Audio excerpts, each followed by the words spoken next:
నమస్కారం. City cable CPC న్యూస్కి స్వాగతం. ముందుగా ముఖ్యాంశాలు. వినాయక చవితి ఉత్సవాలలో భాగంగా 5వ రోజు కోలాహలంగా విఘ్న నాయకుడికి నిమజ్జనం. పటిష్ట బందోబస్తు ఏర్పాటు చేసిన జిల్లా పోలీస్ యంత్రాంగం.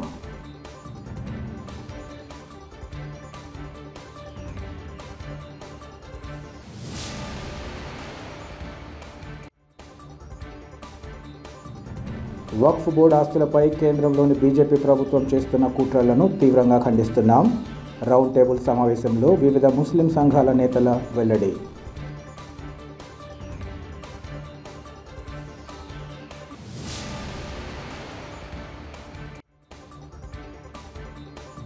కడప నగర శివారులో యోగి వేమన యూనివర్సిటీలో తీవ్ర ఉద్రిక్తతలకు దారితీసిన విద్యార్థుల ఘర్షణ. పోలీసు, వర్సిటీ అధికారుల జోక్యంతో సాధారణ స్థితికి పరిస్థితులు.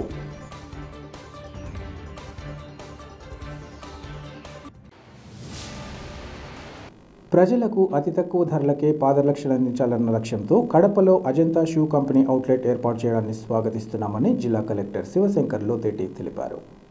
కడప నగరంలో నూతనంగా ఏర్పాటు చేసిన అజంతా షూ కంపెనీ అవుట్లెట్ను కలెక్టర్ ప్రారంభించారు.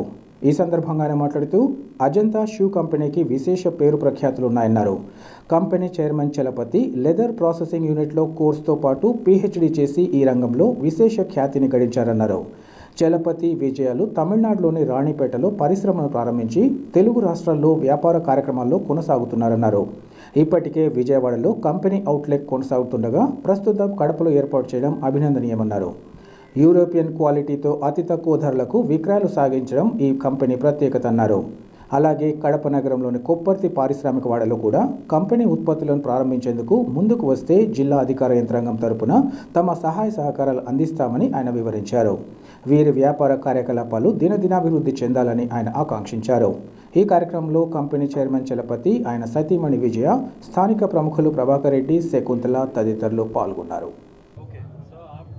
Companies private limited central leather research ఇన్స్టిట్యూట్లో నేను లెదర్ ప్రాసెసింగ్ కెమికల్స్లో రీసెర్చ్ చేసిన అనుభవంతో మరియు లెదర్ శాస్త్రవేత్త డైరెక్టర్ జనరల్ స్వర్గీయ నాయుడమ్మ గారి స్ఫూర్తితో 1986లో ఇద్దరు ఆర్టిజాన్స్తో మా అజంతా షూ కంపెనీ ప్రారంభించబడింది.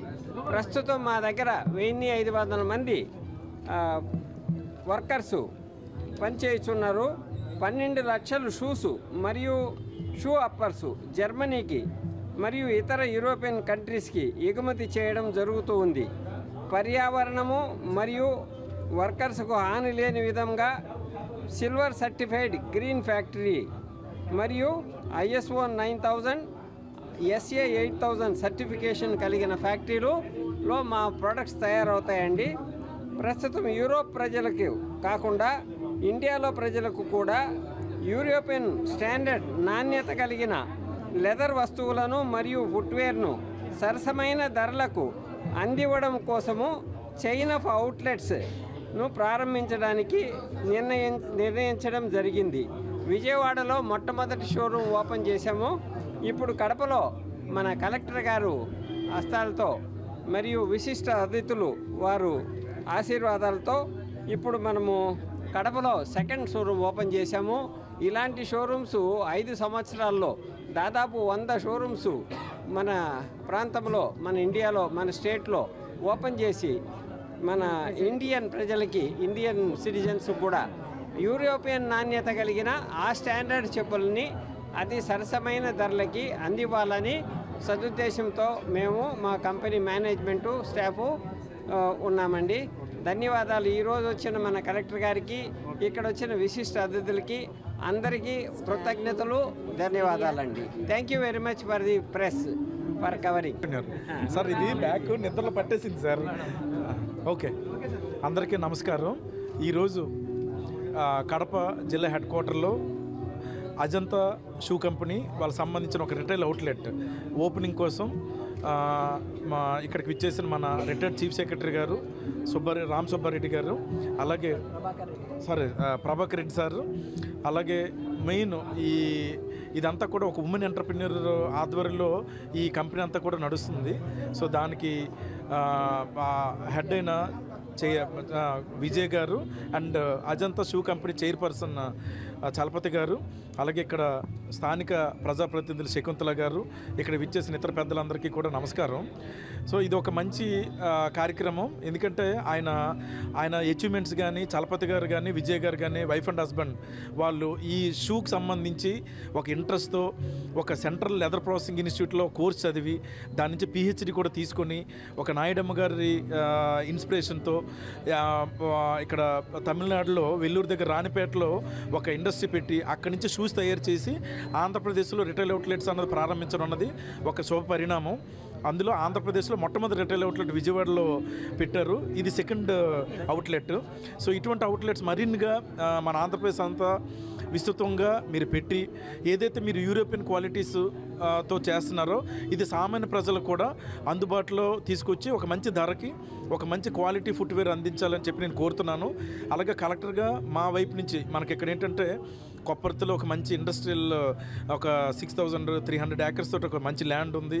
చాలా చోట్ల మన కడపలో ల్యాండ్ ఉంది. కాబట్టి మీరు లెదర్ ప్రాసెసింగ్ ఇండస్ట్రీ కానీ దీనికి సంబంధించింది ఏదైనా పెడతారంటే మీరు ఆల్రెడీ మీరు చాలా అచీవ్ చేశారు. ప్రభుత్వంలో మీకు కూడా చాలా కాంటాక్ట్స్ ఉన్నాయి. సో మా వైపు నుంచి కూడా మేము కూడా మీకు పూర్తిగా సహకరించి ఇండస్ట్రీ పెట్టడానికి కూడా పూర్తి స్థాయిలో మీకు సహాయ సహకారాలు అందిస్తామని చెప్పి నేను తెలియజేస్తున్నాను. సో ఈ రిటైల్ అవుట్లెట్ పెట్టినందుకు చలపతి గారికి వాళ్ళ వైఫ్ విజయ్ గారికి నేను ఆల్ ది బెస్ట్ చెప్తూ మీ బిజినెస్ ఇలా డే బై డే దినదిన ప్రవర్ధమానం జరిగి ఇలాంటి అవుట్లెట్స్ మీరు ఏదైతే టార్గెట్ పెట్టుకున్నారో 5 సంవత్సరాల్లో 100 అవుట్లెట్స్ అది మీరు ఖచ్చితంగా అచీవ్ చేస్తారని చెప్పి నేను మనస్ఫూర్తిగా కోరుతున్నాను. Thank you. వక్ఫ్ బోర్డు ఆస్తులను కార్పొరేట్ శక్తులకు కట్టబెట్టేందుకు కేంద్రంలోని బీజేపీ ప్రభుత్వం చేస్తున్న కుట్రలను తీవ్రంగా ఖండిస్తామని వివిధ ముస్లిం నాయకులు తెలిపారు. కడప నగరంలోని అజ్మత్ ఫంక్షన్ హాల్లో వక్ఫ్ సవరణ బిల్లుపై వివిధ సంఘాల ఆధ్వర్యంలో రౌండ్ టేబుల్ సమావేశాన్ని ఏర్పాటు చేశారు. ఈ సందర్భంగా వారు మాట్లాడుతూ దేశంలోని లక్షల కోట్ల విలువైన వక్ఫ్ బోర్డు ఆస్తులను మోదీ ప్రభుత్వం కార్పొరేట్ శక్తులకు కట్టబెట్టి తమ రాజకీయ స్వప్రయోజనాల కోసం పాటుపడుతోందన్నారు. రాజ్యాంగ విరుద్ధమైన ఈ బిల్లు ముస్లిం సమాజానికి గొడ్డలిపెట్టు లాంటిదని స్పష్టం చేశారు. దేశవ్యాప్తంగా ముస్లిం ధార్మిక సంస్థల ఆస్తుల పరిరక్షణకు బ్రిటిష్ హయాంలో 1937లో వక్ఫ్ చట్టం తెచ్చారని 1995లో సవరణలు చేశారని తెలిపారు. వక్ఫ్ భూములను ముస్లింలకు మాత్రమే లీజుకి ఇవ్వాలన్న నిబంధనను సవరించి ఎవరికైనా ఇవ్వవచ్చని చేర్చడం దారుణమన్నారు. కేంద్ర ప్రభుత్వం తెచ్చిన సవరణ బిల్లులో ముస్లిం అనే పదం లేకుండా బోర్డులో సభ్యులను తీసుకోవచ్చని తెలపడం సహించరాని విషయమన్నారు. వక్ఫ్ ఆస్తుల అజమాయిషీ అధికారాలను పూర్తిగా కలెక్టర్లకు అప్పగించేలా సవరణ ప్రతిపాదించడం దారుణమన్నారు. ఇప్పటికైనా కేంద్రం తన తీరును మార్చుకుని వక్ఫ్ సవరణ బిల్లును ఉపసంహరించుకోవాలని వారు డిమాండ్ చేశారు. ఈ కార్యక్రమంలో జేఏసీ నాయకులు సయ్యద్ అహ్మద్, సంఘ సేవకులు సలావుద్దీన్, ముస్లిం మైనార్టీ నేతలు అమీర్ బాబు, గౌస్ పీర్ తదితరులు పాల్గొన్నారు. సోదరులకు శుభాభివందనాలు. సోదరులారా, భారతదేశంలో గత 11 సంవత్సరాలుగా పాలనలో ఉన్న కేంద్ర ఫ్యాసిస్ట్ ప్రభుత్వం బీజేపీ ఒకవైపు ఆర్థిక వ్యవస్థను కుప్పగూల్చి, మరోవైపు నిరుద్యోగాన్ని పెంచి, మరోవైపు దేశాన్ని విచ్ఛిన్నకర పరిస్థితుల్లోకి తీసుకెళ్ళి, ఒకవైపు మణిపూర్ కాలిపోతుంది, మరోవైపు నాగాలాండ్లోని స్థలాలు, లదాఖ్లోని స్థలాలు చైనా ఆక్రమిస్తూ వెళ్తోంది. ఇన్ని జరుగుతున్న భారతదేశాన్ని ఎలా కాపాడాలి, దాన్ని ఎలా సంరక్షణలో తీసుకోవాలన్న ఆలోచనను వదిలి వారు అధికారంలో వచ్చినప్పటి నుంచి కూడా ఒకే అజెండాతో పనిచేస్తున్నారు. అది ఇస్లాం మరియు ముస్లింలు. వారి మీద దాడి చేయాలని చెప్పి బంచ్ ఆఫ్ థాట్స్లో ఏదైతే గురు గోల్వర్కర్ రాశాడో దాన్ని బట్టే వాళ్ళు పనిచేస్తున్నారు. ఇది చాలామంది వాళ్ళని అధ్యయనం చేస్తే తప్పితే అర్థం కాదు. వాళ్ళు వేరే ఉద్దేశం ఏమీ ఉండదు. కేవలం వాళ్ళ ఉద్దేశం ఆర్థిక వ్యవస్థ అంతా ధనవంతుల దగ్గర ఉండాలి, ప్రజలందరూ పేదవారిగా ఉండాలి, అసమానతలు ఉండాలి, దానివల్ల సమాజం మొత్తం బానిసత్వంగా ఉండాలి. దానికి అడ్డు ముస్లింలు, కమ్యూనిస్టులు, క్రైస్తవులని వాళ్ళు రాసుకున్న సిద్ధాంతాన్ని బట్టి నడుస్తున్నారు. అందులోని భాగంగా అనేక బిల్లులు ముస్లింలకు వ్యతిరేకంగా తెచ్చారు. ఇప్పుడు తెచ్చిన వక్ఫ్ బిల్లు ఏంటంటే వక్ఫ్ అన్నది అసలు అర్థం కావాలి. వక్ఫ్ అంటే ఏదో ప్రభుత్వం ఇచ్చిన ఆస్తి కాదండి. ముస్లిం సమాజము తమ రాబోయే తరాలకు ఏ అవసర నిమిత్తం దైవార్పితం చేసిన దాన్ని, అల్లాహ్ మార్గంలో అర్పించిన దాన్ని వక్ఫ్ అంటారు. అందులో మసీదుకి ఇచ్చింది ప్రళయం వరకు మసీదుకే ఉండాలి, మదర్సాకి ఇచ్చింది ప్రళయం వరకు మదర్సాకే ఉండాలి, శ్మశానానికి ఇచ్చింది అది శ్మశానం ప్రళయం వరకు ఉండాలి. ఇచ్చిన వ్యక్తి సంకల్పాన్ని పరిపూర్ణం చేయడమే వక్ఫ్ ప్రధాన ఉద్దేశం. మరి దాన్ని రక్షించడానికి బ్రిటిష్ వాళ్ళు 1913లో ముస్లిం ధృవీకరణ చట్టం, వక్ఫ్ ధృవీకరణ చట్టం అని వాళ్ళు తయారు చేసిన చట్టాన్ని తర్వాత 23లో దాన్ని పూర్తిగా అమెండ్మెంట్ చేసి 1937లో భారత రాజ్యాంగ రచన ప్రారంభం కుటుంబీకులకు ఇచ్చామని చెప్తే దానికే జరగాలి. దానికి ఉదాహరణ మదీనాలో ప్రవక్త కుటుంబీకులు అని చెప్పేసి వారి పేరుతో అర్పితమైన ఆస్తి ఈ రోజు వరకు ఆ కుటుంబం ఎవరికి చెప్పిందో ఆ పేదలకు, ఆ ప్రాంతాలకు, నైజీరియాకు, అంటే ఇప్పుడు ధనవంతులు ఉన్నారు కాబట్టి వాళ్ళు చెప్పిన వారికే అది చేస్తారు. అది దాని ప్రధాన ఉద్దేశం. మరి అటువంటి ఆస్తుల్ని ఈరోజు కబళించాలని చెప్పే ఉద్దేశంతో, స్టేట్ల పవర్ను కూడా తగ్గించాలనే ఉద్దేశంతో వక్ఫ్ బోర్డులను రద్దు చేయడం, మరి వక్ఫ్ ఆర్గనైజేషన్స్లోకి ముస్లిమేతరులను తేవడం. ఎవరైనా దేవాదాయ శాఖలో నన్ను ఒప్పుకుంటారండి? పోనీ క్రిస్టియన్ ట్రస్ట్లో నన్ను ఒప్పుకుంటారా? అలాంటప్పుడు నన్ను ఎవరు ఒప్పుకోనప్పుడు వక్ఫ్ బోర్డులోకి ముస్లిమేతరులు అన్నది ఇది ఒప్పుకోదగ్గ విషయమా? మరి ఇది ఒప్పుకోదగ్గ విషయం కాదు. కాబట్టి దీని మీద అలాగే ప్రభుత్వాలు, రాష్ట్ర ప్రభుత్వాలు బలహీనపడుతూ కేంద్రం కలెక్టర్ ద్వారా ఆధీనంలోకి తీసుకుని మొత్తం భారతదేశంలో 1600 మస్జిద్లు కూల్చాలన్న ఆర్ఎస్ఎస్ అజెండాలోని భాగంగానే ఈ వక్ఫ్ చట్టాన్ని తీసుకురావడం జరిగింది. ఇది అందరూ కళ్ళు తెరిచి ఆలోచించండి. ఎందుకంటే ఇది వక్ఫ్తో ఆగదు. కేంద్రంలో ఉన్న సర్కార్ అది ఆర్య సర్కార్, అది దాని ఆలోచన వేరే. ఇక్కడికి వచ్చినప్పుడు కూడా అమిత్ షా చెప్పాడు, తిరుమల కూడా మాకు అప్పచెప్పండి అన్నాడు. అది కూడా జరగబోతుంది. ఎందుకంటే దేవాదాయ శాఖ కూడా రద్దయి మొత్తం కేంద్రం చేతిలోకి వెళ్ళి వాళ్ళు మొత్తం రాష్ట్రాలను కూడా బానిసలు చేయాలన్న ఉద్దేశంతో జరుగుతున్నది ఇది. కాబట్టి అందరం కలిసికట్టుగా దీన్ని, అసలు అమెండ్మెంటే అవసరం లేదండి. 44 సవరణలు ఇంతవరకు రాజ్యాంగబద్ధంగా ఎప్పుడు జరగలేదు, ఇప్పుడు చేయాలని చూస్తున్నారు. ఈ సవరణలే ఆపేయాలి. 95లో ఏదైతే వక్ఫ్ ఆస్తుల సర్వే అన్న సవరణ జరిగిందో అది ఇంతవరకు జరగలేదు. అది చేసి ఆస్తులు కాపాడేందుకు ఏదైనా చట్టం జరగాలి. కానీ ఇలాంటి తప్పుడు చట్టాలు తీసుకురావడం చాలా తప్పు. దీన్ని ఖండిస్తున్నాం. దీనికి కావాలంటే ఈరోజు దాన్ని అమెండ్మెంట్ చేయాలని చెప్పి ప్రయత్నం జరిగితే ప్రజా ఉద్యమాలు కఠినంగా ఉంటాయని చెప్తున్నాం. मैं शेख मोहम्मद ताहिर एसडीपीआई का कड़पा डिस्ट्रिक्ट प्रेसिडेंट बात करता हूँ। आज एक राउंड टेबल का ऑर्गेनाइज़ किए गए हैं, तो इसका मेन वजह था कि ये वक्फ बोर्ड बिल जो अभी इंट्रोड्यूस हुआ है पार्लियामेंट के अंदर, तो उसके ख़िलाफ़ में ये है। अगर एसडीपीआई का एक स्टैंड इसके ताल्लुक से आप जानना चाहते हैं तो पूरे इंडिया के अंदर हम लोग इसके ख़िलाफ़ में मुहिम चला रहे हैं। इसकी मेन वजह ये है कि लगातार अभी जो सेंट्रल गवर्नमेंट है पिछले 10 सालों से मुसलमानों के और माइनॉरिटीज़ के हुकूक के ऊपर अटैक करती आ रही है। तो जैसा कि एनआरसी सीए आया, उसी तरीके से ये वक्फ बोर्ड का बिल भी जो है माइनॉरिटीज़ के प्लेसेस के ऊपर, वर्कशिप के ऊपर और मस्जिदों के ऊपर, मदरसों के ऊपर, एजुकेशनल इंस्टीट्यूट्स के ऊपर एक डायरेक्ट अटैक है। तो इसके वजह से इसके ख़िलाफ़ में हम लोग मुहिम शुरू करे हैं और इसके साथ साथ में हमें पूरे इंडिया में प्रोटेस्ट भी कर रहे हैं। इसकी मेन वजह क्या है बोले तो, जैसा कि हम लोग जानते हैं बीजेपी की हुकूमत जब से आई है तो एक बेसिक हिंदुत्व की बात करती है। तो ऐसे एक मेंटालिटी के हुकूमत के साथ में हम लोग हमारे हुकूक के लिए लड़ने के लिए आगे जा रहे हैं। और हमें इसी मामले में पूरे इंडिया के अंदर नेशनल वाइड में 12 तारीख के दिन सुबह 10 बजे कड़पा के अंदर 7 रोड्स के ऊपर हमें प्रोटेस्ट कर रहे हैं। और इसी तरीके से हर एक जगह भी आंध्र प्रदेश के चाहे नंद्याल ले लो, कर्नूल ले लो, चित्तूर ले लो, पंगनूर, इसी तरीके से पूरे इंडिया के अंदर हर एक स्टेट में भी हमारा एसडीपीआई का एक बहुत ही बड़ा एहतजाज होगा। కడప నగర శివార్లలోని యోగి వేమన విశ్వవిద్యాలయంలో విద్యార్థుల మధ్య జరిగిన ఘర్షణ తీవ్ర ఉద్రిక్తతలకు దారితీసింది.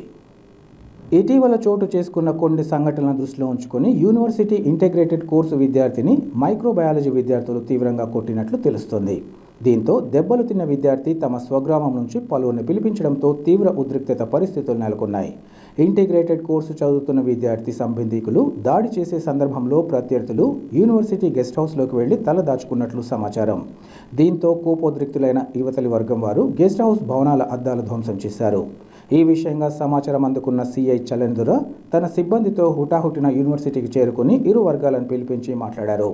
అలాగే వర్సిటీ వైస్ ఛాన్సలర్ ఆచార్య కె కృష్ణారెడ్డి, రిజిస్ట్రార్ రఘునాథ్ రెడ్డిలు పరిస్థితిని చక్కదిద్దే చర్యలను చేపట్టారు. మొత్తం మీద విద్యాబుద్ధులు నేర్చుకోవాల్సిన ప్రాంగణంలో భావి భారత పౌరులైన విద్యార్థులు ఘర్షణలకు దిగడంపై యూనివర్సిటీ అధికారులు, విద్యావేత్తలు తీవ్ర ఆవేదన వ్యక్తం చేస్తున్నారు. భవిష్యత్తులో ఇలాంటి సంఘటనలు జరగకుండా కఠిన చర్యలు చేపట్టాలని కోరుతున్నారు. వినాయక చవితి ఉత్సవాలలో భాగంగా 5వ రోజు ఈరోజు విఘ్ననాయకుడు నిమజ్జనం కోలాహలంగా సాగింది. కడప నగరంలోని అనేక విగ్రహాలు 3వ రోజు నిమజ్జనం చేయగా మిగిలిన విగ్రహాలను 5వ రోజు నిమజ్జనం చేశారు. 5 రోజుల పాటు మండపాల్లో పూజలు అందుకున్న బుజ్జ గణపయ్యలతో పాటు గృహాల్లోని బుజ్జి గణపయ్యలను నిమజ్జనం చేశారు. అంతకుముందు మండపాల్లో ఉత్సవ నిర్వాహకులు భక్తులకు అన్నదాన కార్యక్రమాలను చేపట్టారు. విగ్రహాల నిమజ్జనాలకు అనుగుణంగా పలు ప్రాంతాలలో అధికారులు ప్రత్యేక ఏర్పాట్లు చేశారు. కడప నగరంలోని దేవుని కడప చెరువు, కేసీ కెనాల్, చెన్నూరు, సిద్ధవటం, పెన్నా నదుల్లో స్వామివారి నిమజ్జనానికి వీలుగా ఏర్పాట్లు చేశారు. వినాయకుడి విగ్రహాలను మినీ లారీలు, ట్రాక్టర్లపై ఊరేగిస్తూ వాయిద్యాలు, బాణాసంచా పేల్చుతూ యువత అత్యంత ఉత్సాహంతో ఒకరినొకరు రంగులు చల్లుకుంటూ నిమజ్జన కార్యక్రమంలో సందడి చేశారు. జిల్లా వ్యాప్తంగా ఎలాంటి అపశృతులు చోటు చేసుకోకుండా జిల్లా ఎస్పీ హర్షవర్ధన్ రాజు పటిష్ట బందోబస్తు ఏర్పాటు చేశారు. మొత్తం మీద జిల్లా వ్యాప్తంగా 5వ రోజుతో వినాయక చవితి ఉత్సవాలు ముగిశాయని ఉత్సవాల నిర్వాహకులు తెలియజేశారు.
పులివెందుల ప్రభుత్వ వైద్య కళాశాలలో ప్రభుత్వం సీట్లు కేటాయించేలా చర్యలు తీసుకోవాలని ఆర్డీఓ వెంకటేశ్వర్లకు వైసీపీ నేతలు విజ్ఞప్తి చేశారు.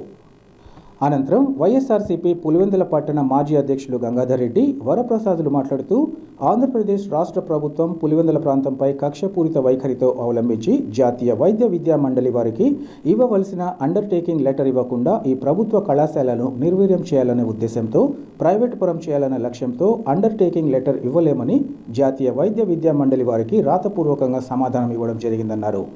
దాన్ని ఉపసంహరించుకొని కళాశాలకు అడ్మిషన్లు అయ్యేలా విద్యార్థులకు వెబ్ ఆప్షన్లో కళాశాల పేర్లు నమోదయ్యేలా చేయాలని కోరారు.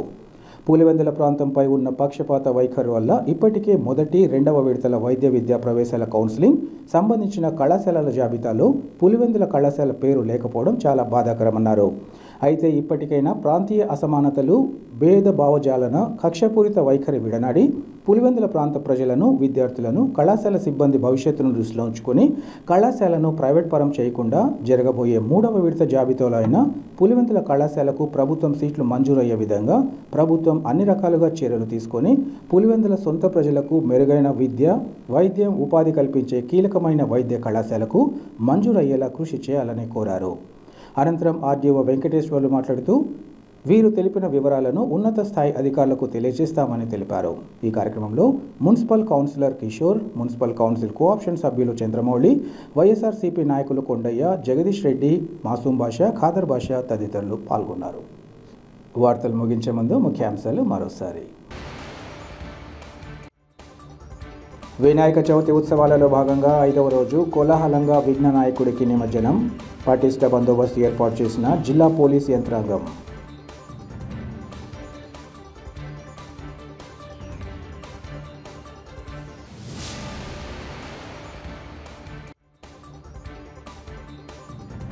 వక్ఫ్ బోర్డు ఆస్తులపై కేంద్రంలోని బీజేపీ ప్రభుత్వం చేస్తున్న కుట్రలను తీవ్రంగా ఖండిస్తున్నాం. రౌండ్ టేబుల్ సమావేశంలో వివిధ ముస్లిం సంఘాల నేతల వెల్లడి.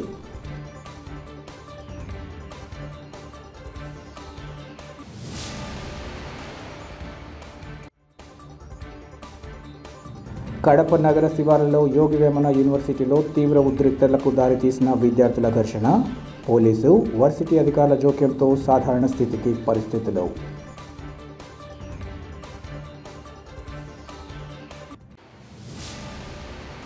సిటీ కేబుల్ సిపిసి న్యూస్ ఇంతటితో సమాప్తం. నమస్కారం.